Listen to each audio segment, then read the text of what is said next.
વિદ્યાર્થી મિત્રો કેમ છો બધા? બેટા આપણે જીનેટિક્સનું ચેપ્ટર ભણી રહ્યા છીએ. જીનેટિક્સ જનીન વિદ્યા શું છે એની સરસ મજાની સમજૂતી આપણે મેળવી રહ્યા છીએ. ચેપ્ટરની અંદર અત્યારે હવે આપણે લગભગ એવું કહેવાય કે ચેપ્ટરનો 40% ભાગ પૂરો થશે. મેન્ડલની જે કંઈ સમજૂતીઓ છે અને એને અનુલક્ષીને જે કંઈ એમના પ્રયોગો છે બધા જ પ્રયોગોની સમજૂતી મોટે ભાગે આપણે પૂરી કરી છે. મેન્ડલનો એક સંકરણનો પ્રયોગ શું છે અને એના આધારે પ્રભુતા અને વિશ્લેષણનો નિયમ શું છે એ પણ આપણે ભણ્યા. મેન્ડલનો દ્વિસંકરણનો પ્રયોગ શું છે અને એના આધારે મુક્ત વિશ્લેષણનો નિયમ અથવા તો મુક્ત વહેંચણીનો નિયમ એ પણ આપણે ગયા લેક્ચરની અંદર આપણે ભણ્યા છીએ. વિદ્યાર્થી મિત્રો હવે પછીના ટોપિક્સ જે છે એ બધા રંગસૂત્રો પર આધારિત છે. એટલે કેટલીક બાબતો અહીં આપણને આપેલી છે એને આપણે સમજવી પડે.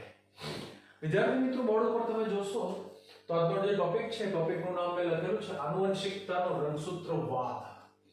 આનુવંશિકતા શું છે અને એના માટેનો જે રંગસૂત્રવાદ જે છે એ રંગસૂત્રવાદ શું છે એની એક આખી થિયરી આપેલી છે.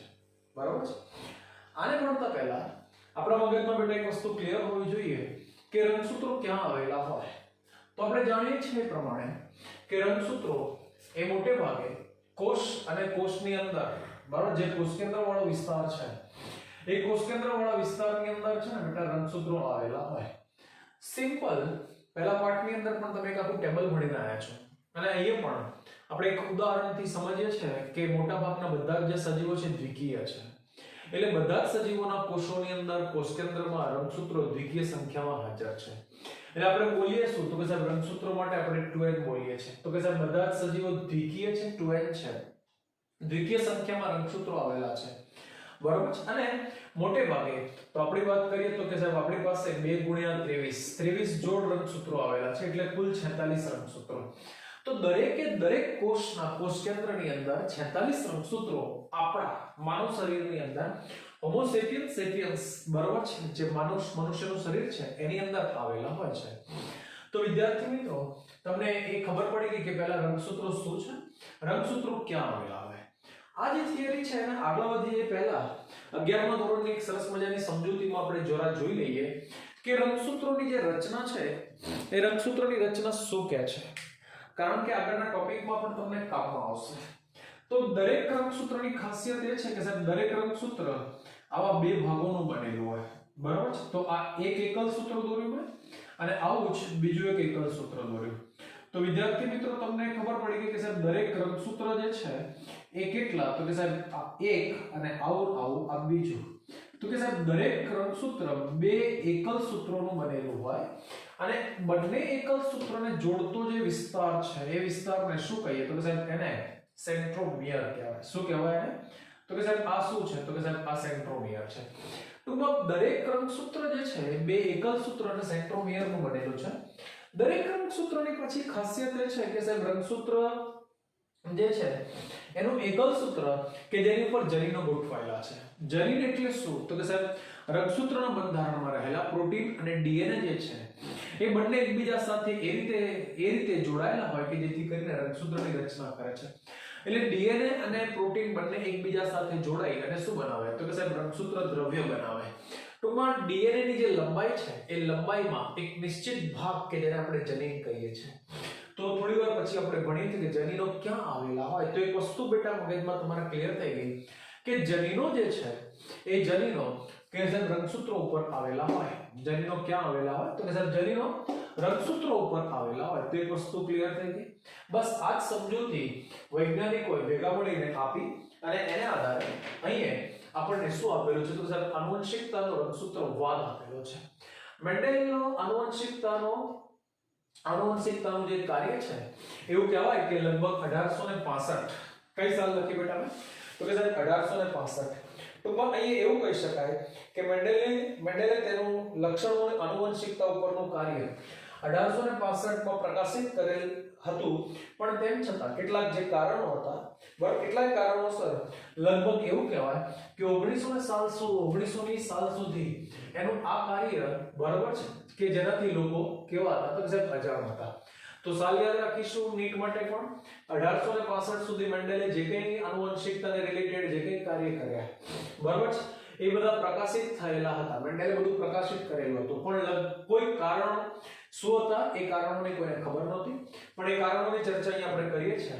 તો કે કેટલાક જે કારણો હતા, બરાબર છે, એ કેટલાક કારણોને લીધે 1900 સાલ સુધી આ કાર્ય, બરાબર છે, કે જે પ્રકાશમાં આવ્યું નહીં અને એનાથી લોકો કેવા હતા તો સાહેબ અજાણ હતા. કયા એવા કારણો હતા કે જેને કારણે મેન્ડેલના કાર્યો લોકો સુધી પહોંચ્યા નહીં?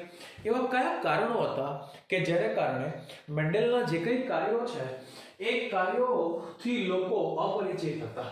તો બેટા એક એક એના જે કાર્યો છે એ કાર્યો એની આપણે ચર્ચા કરીએ એટલે તમને ખ્યાલ આવે. તો એ દિવસોમાં એવું કહેવાય, પહેલું કારણ બોર્ડ ઉપર મેં લખ્યું છે, તો એવું કહેવાય કે એ દિવસોમાં સંચાર વ્યવહાર સરળ ન હતો. સંચાર વ્યવહાર એટલે કમ્યુનિકેશન, બરાબર છે, વાતચીતની જે પ્રક્રિયા, ટેલિફોનની શોધ નહોતી થઈ. મોબાઈલ હાલના જમાનામાં, હાલના સમયમાં જે મોબાઈલ છે, તો ટેલિફોન નહોતો તો મોબાઈલનો તો કોઈ પ્રશ્ન જ ઊભો નહોતો થતો, બરાબર છે. એટલે જે કંઈ એ શોધ સંશોધન કરતા હતા એ બીજા વૈજ્ઞાનિકો સુધી પહોંચતું નહોતું, બીજા સ્થાને એ સરળતાથી પહોંચી શકતું ન હતું, બરાબર છે. જે કંઈ એ લખતા, જે કંઈ એ કોપી તૈયાર કરતા, જે કંઈ બુક લખતા, એ બુક પણ પ્રિન્ટિંગ મશીન જેવા કોઈ એવા સાધનો પણ નહોતા કે જેથી કરીને એની ઘણી બધી કોપીઝ બનાવી અને બીજી જગ્યાએ પહોંચાડી શકાય અને લોકો એને વાંચે તો ખ્યાલ પણ આવે, એવી કોઈ જ વ્યવસ્થા હતી નહીં. તો આ પહેલી એક બાબત બોર્ડ ઉપર લખી મેં કે શું હતું, તો કે સાહેબ સંચાર વ્યવહાર સરળ ન હતો. બહુ એક સરસ મજાનું કારણ અહીં આપણે એની ચર્ચા કરી. બીજું કારણ શું છે? તો સાહેબ બીજું કારણ છે લક્ષણોની અભિવ્યક્તિનું નિયંત્રણ કરતા જે કારકો છે. બહુ સરસ મજાની સમજૂતી છે કે બીજું કે લક્ષણોની અભિવ્યક્તિનું નિયંત્રણ કરતા કારકો, અથવા મેં ગઈ વખતે પણ કહ્યું છે કે કારકો માટે બીજો એક શબ્દ આપણે વાપરીશું અને જનીનો પણ કહેવાય. તો કે સાહેબ લક્ષણોની અભિવ્યક્તિનું નિયંત્રણ કરતા જે જનીનો અથવા તો જે કારકો છે એ કારકો શું કહીએ તો કે સાહેબ એ જે કારકો માટે આપણે જે સંકલ્પના આપી કે તે લક્ષણોના નિયંત્રણની સ્થાયી તેમજ અલગ એકમોના સ્વરૂપે છે તથા તેના નિયંત્રણની સંકલ્પના અર્થાત એવો એલીલ કે જે એકબીજા સાથે સંમિશ્રિત થતા નથી. બરાબર, એમણે જે સમજૂતી આપી, મેં ફરી એક વખત તમને સમજાવું એટલે તમને ખ્યાલ આવે કે એમની જે સમજૂતી હતી કે લક્ષણોની અભિવ્યક્તિનું નિયંત્રણ કરતા કારકો અથવા લક્ષણોની અભિવ્યક્તિનું નિયંત્રણ કરતા જે કંઈ જનીનો છે એ જનીનો અંગેની મેન્ડેલની સંકલ્પના મુજબ મેન્ડેલ એવું કહેતા હતા કે લક્ષણોની નિયંત્રણની સ્થાયી તેમજ અલગ એકમોના સ્વરૂપે છે. લક્ષણોનું નિયંત્રણ એવું કહી શકાય કે જે લક્ષણોના નિયંત્રણની સ્થાયી તેમજ અલગ એકમોના સ્વરૂપે છે અને તેના એલીલ એકબીજા સાથે, તેમના જે એલીલ છે અથવા તો એમના જે વૈકલ્પિક કારકો છે એ એકબીજા સાથે સંમિશ્રિત થતા નથી અથવા સંમિશ્રિત થયા વગર રહે છે. અને આ બાબત એમના જે સમકાલીનો હતા, સમકાલીનોનો સમય છે એ સમયના વૈજ્ઞાનિકો, એ સમયના મેન્ડેલ જેવા જે કંઈ વૈજ્ઞાનિકો હતા એ વૈજ્ઞાનિકોને આ વાત મેન્ડેલની ગળે ઉતરતી ન હતી. એટલે આ બાબત એમના જે સમકાલીનો છે એમને સ્વીકાર્ય ન હતી. આ બીજું બહુ અગત્યનું કારણ. ત્રીજું બહુ અગત્યનું કારણ છે કે જૈવ ઘટનાનું પૃથ્થકરણ. મેન્ડેલની એક ખાસિયત હતી કે મેન્ડેલ જ્યારે અભ્યાસ કરે ત્યારે એમણે એનાલિસિસની પદ્ધતિ વિકસાવેલી કે કોઈ પણ ડેટા મળે કે ભાઈ એક સંક્રમણનો પ્રયોગ કરતા ત્યારે 1-2 છોડ કે 10-15 છોડ ઉપર નહોતા કરતા, આવા બહુ મોટી સંખ્યામાં છોડને ઉગાડતા, છોડનો ઉછેર કરતા અને પછી એ છોડ ઉપર તેઓ અભ્યાસ કરતા કે ભાઈ મોટા કેટલા છે, ઊંચા કેટલા છે, નીચા કેટલા, હજારોની સંખ્યામાં.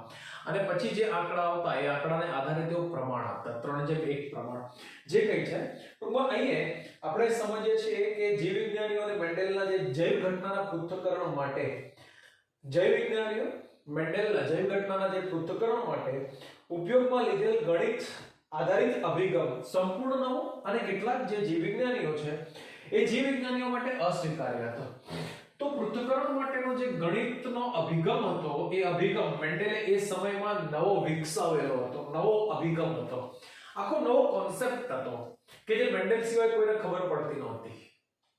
એટલે વૈજ્ઞાનિકો બહુ જલ્દી આ બાબતથી તૈયાર નહોતા થયા કે મેન્ડેલની જૈવ ઘટનાનું કે જે કંઈ ગણિતીય પૃથ્થકરણ કરે છે, જૈવ ઘટનાનું પૃથ્થકરણ કરી વર્ણન કરવાનો મેન્ડેલનો જે ગાણિતિક અભિગમ હતો એ ગાણિતિક અભિગમ શું કહ્યું આપણે તો સાહેબ એ ગાણિતિક અભિગમ તદ્દન નવો હતો અને આને કારણે બરાબર છે એમના જે સમકાલીનો હતા એમને પણ આ ગાણિતિક અભિગમમાં કોઈ કાઈ ખબર પડતી ન હતી એટલે સમકાલીનોને આ બાબત પણ કેવી તો કે સાહેબ સ્વીકાર્ય ન હતી ઓકે તો બીજું એક મેં કારણ લખ્યું બરાબર છે ચોથું બહુ અગત્યનું કારણ છે કે ભૌતિક કારકો જે છે કારકો અથવા આના માટે બીજો એક શબ્દ આપણે શું વાપર્યો છે તો કે સાહેબ કારકો અથવા જનીનો તો કારકો અથવા જે જનીનો છે એમની હાજરી બાબતે કોઈ ભૌતિક પ્રમાણનો કારકોને જોઈ શકાતા નહોતા મેન્ડેલ વાતો બધી કરતા કે ભાઈ જનીનો આમ કરે છે કે જનીનો વહેંચાય છે બરાબર અર્ધીકરણની પ્રક્રિયા દરમિયાન જન્યુઓમાં જાય આમ તેમ પણ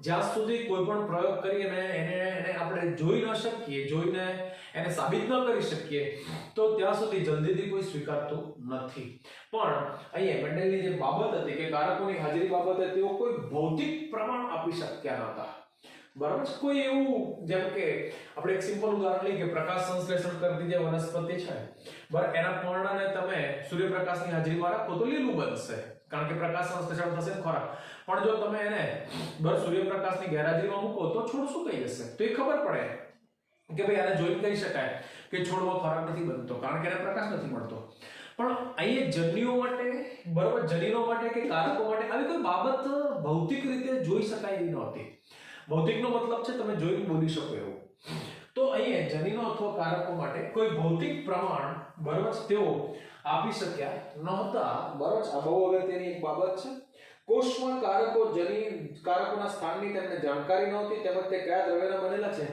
તે પણ તે બતાવી શક્યા નહોતા ઇવન મેન્ડેલને પણ એ ખબર નથી કે કારકો અથવા જનીનો કોષમાં ક્યાં આવેલા છે કે કોષમાં જ આવેલા છે કે બીજી કોઈ જગ્યાએ કોષમાં હોય તો એ પણ ક્યાં આવેલા છે એ પોતે જાણતા નહોતા અને બીજાને પણ બતાવી શક્યા નહોતા તો આ ચોથું એક બહુ અગત્યનું કારણ છે અને પાંચમું બહુ અગત્યનું કારણ જે આપણી ચોપડીમાં નથી કે પ્રજનનમાં કોષ કેન્દ્રના ફાળા બરાબર છે કે પ્રજનનની જે પ્રક્રિયા છે એ પ્રજનનની પ્રક્રિયામાં બરાબર એ દિવસોમાં પ્રજનનમાં કોષ કેન્દ્રના ફાળા બાબતે કે કોષ કેન્દ્રમાં રહેલા રંગસૂત્રોના અસ્તિત્વ અંગે પણ કોઈ પ્રકારની જાણકારી પ્રાપ્ત હતી નહીં બરાબર કે એ વખતે હજુ માઇક્રોસ્કોપની પણ શોધ નહોતી થઈ માઇક્રોસ્કોપનું હજુ ઇવોલ્યુશન થયું હતું માઇક્રોસ્કોપમાં સુધારા વધારા ચાલતા હતા મારો કહેવાનો મતલબ કે પ્રજનનમાં કોષ કેન્દ્રમાં એ સમયગાળા દરમિયાન પ્રજનનની પ્રક્રિયામાં કોષ કેન્દ્રનો પણ ચોક્કસ એક ફાળો છે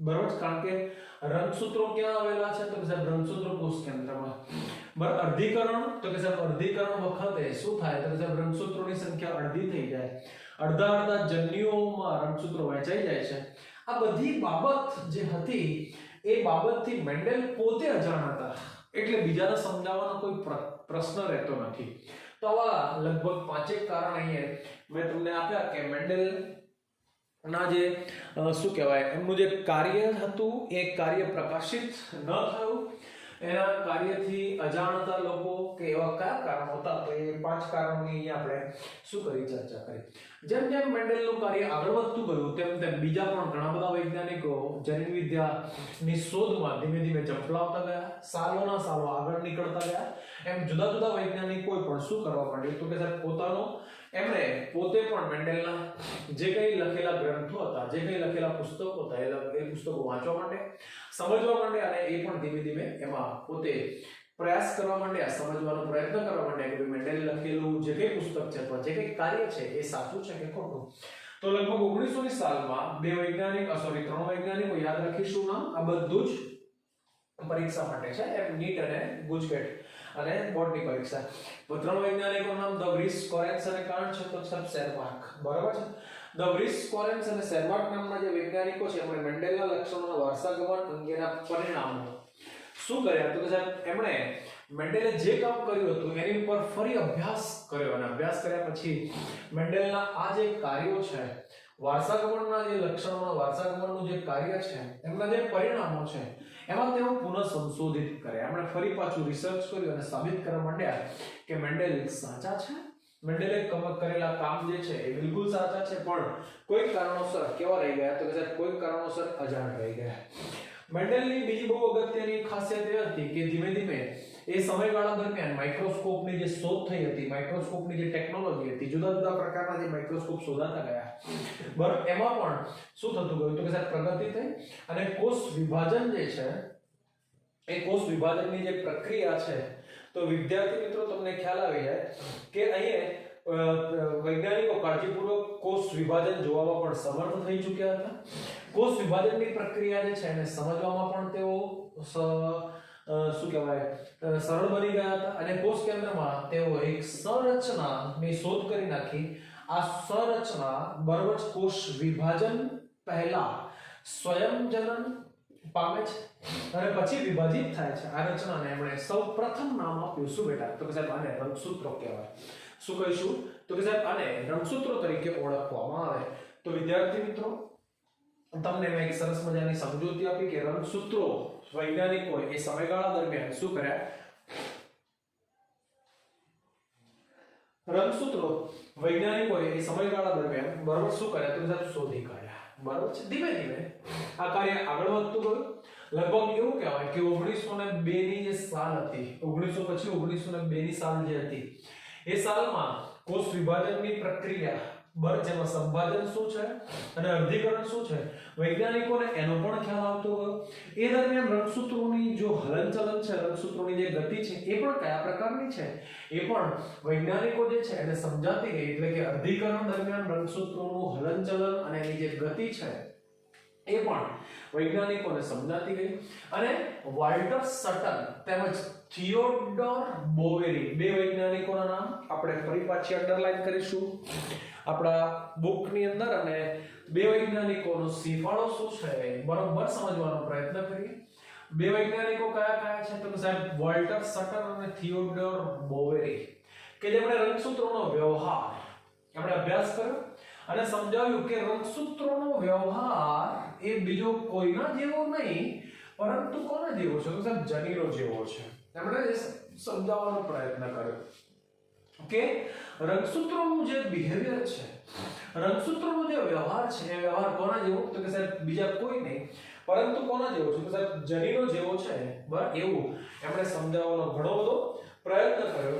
તેઓએ મેન્ડેલના જે નિયમો છે એ નિયમોમાં રંગસૂત્રોના હલનચલનની જે ગતિવિધિ છે એ ગતિવિધિ દ્વારા એમણે સમજાવ્યું. ટૂંકમાં અહીંયા એક બાબત એ ધ્યાનમાં રાખીને તેને સમજી શકાય છે કે જનીનની જેમ રંગસૂત્રો પણ એવું કહી શકાય કે જનીનની જેમ જનીનો જોડમાં હોય. આપણે કહ્યું છે વૈકલ્પિક જનીનો ગઈ વખત આપણે ભણ્યા કેપિટલ ટી સ્મોલ ટી અથવા કેપિટલ ટી સ્મોલ ટી આ બંને સમયુગ્મી છે અને આ વિષમયુગ્મી. ટૂંકમાં જનીનો કેવા છે તો સાહેબ જનીનો જોડમાં છે. એમ ગયા લેક્ચરમાં પણ આપણે દોર્યું હતું કે સાહેબ રંગસૂત્રો પણ શેમાં હોય તો સાહેબ રંગસૂત્રો પણ જોડમાં આવેલા હોય તથા જનીનની એક જોડના બંને એલીલ સમજાત રંગસૂત્રોના સમજાત સ્થાન ઉપર આવેલા હોય.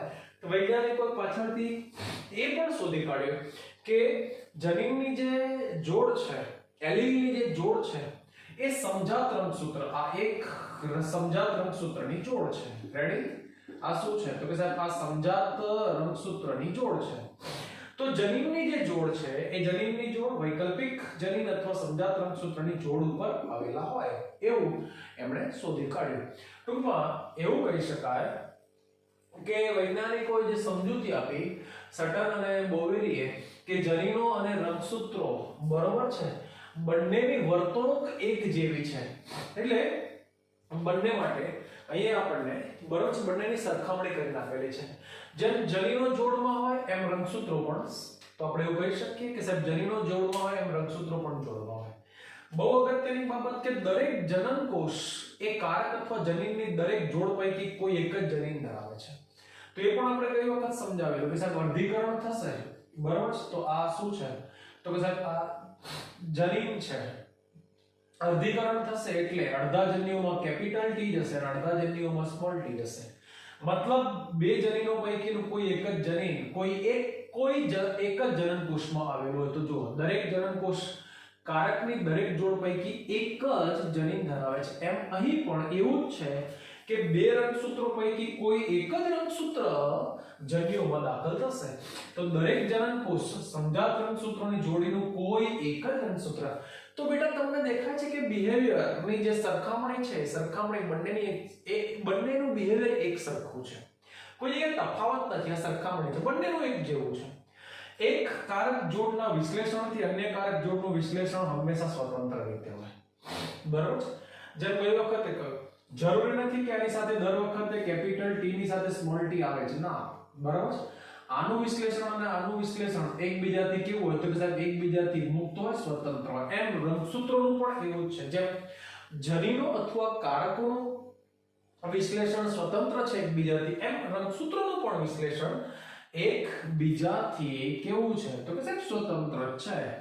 તો વિદ્યાર્થી મિત્રો, મેં એક સરસ મજાની તમને અહીંયા સરખામણીના 3 મુદ્દા બરાબર તમારી સમજ માટે આપ્યા, તો તમને એક ખ્યાલ આવી ગયો કે સાહેબ શું કહેવા માંગે છે. આવી જ એક સમજૂતી તમારી ચોપડીમાં 2 ચાર્ટ દ્વારા આપેલી છે કે રંગસૂત્રો કેવી રીતે વહેંચાય છે. એક ચાર્ટ મેં નથી દોર્યો, એક દોર્યો છે, બરાબર, એને તમે સમજવાનો પ્રયત્ન કરો. આ ક્યારે આવડે કે જ્યારે તમને 11મા ધોરણનું કોષ વિભાજન અને એનું અર્ધીકરણ આવડતું હોવું જોઈએ. મેં ગયા પીરિયડની અંદર આ પાઠની શરૂઆતમાં અને પહેલો, બીજો, ત્રીજો પાઠ ચાલે ત્યારે અર્ધીકરણ બધાને શીખવાડ્યું છે કે અર્ધીકરણ 2 તબક્કામાં થાય, અર્ધીકરણ 1 અને અર્ધીકરણ 2. અર્ધીકરણ 1 અને એની જે બાદનોત્તર અવસ્થા છે, આ બાદનોત્તર અવસ્થા છે કે જે દરમિયાન તમે જોઈ શકો છો કે 4 રંગસૂત્રો ગોઠવાયેલા છે. કેટલા રંગસૂત્રો?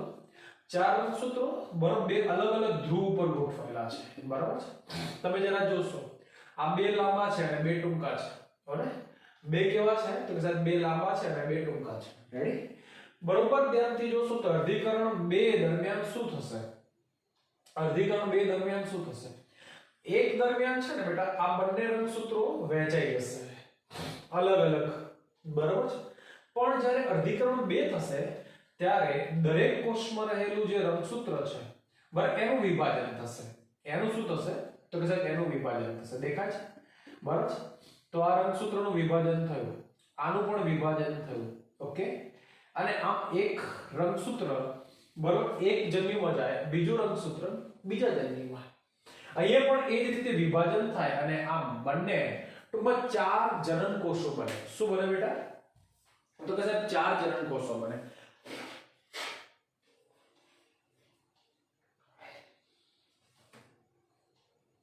તમે જોઈ શકો છો કે અર્ધીકરણ 1 ની બાદનાવસ્થામાં રંગસૂત્રોની 2 જોડ મધ્યાવસ્થા પટ્ટિકા પર એકબીજાથી સ્વતંત્ર રીતે ગોઠવણ પામે છે. તેથી રંગસૂત્રોની જોડ શું કરે છે તો કે સાહેબ રંગસૂત્રોની જોડ સ્વતંત્ર રીતે વિશ્લેષણ પામે છે, બરાબર છે. આ બંને સ્વતંત્ર રીતે શું કરે? વિશ્લેષણ પામે અને પછી, બરાબર છે, દરેક રંગસૂત્ર એ હવે શું કરે? વિભાજન પામી અને અલગ અલગ જનન કોષમાં વહેંચાય છે. આવો બીજો ચાર્ટ તમને તમારી ચોપડીમાં આપેલો છે, એ પણ બહુ ઈઝી છે. તો વિદ્યાર્થી મિત્રો, આજનો આ ટોપિક બહુ કઈ આમાં લખાણનું કઈ પૂછાતું નથી, પણ પૂછવા જેવા પ્રશ્નોમાં મેં કયું સાલ છે, વૈજ્ઞાનિકના નામ છે, બરાબર છે, એ બહુ અગત્યની સમજૂતી છે અને સરખામણી તમારે ખાસ તૈયાર કરવી. ઓકે, અહીંયા સુધી આજના લેક્ચરમાં રાખીએ, એનાથી આગળ આવતી વખતે બાય.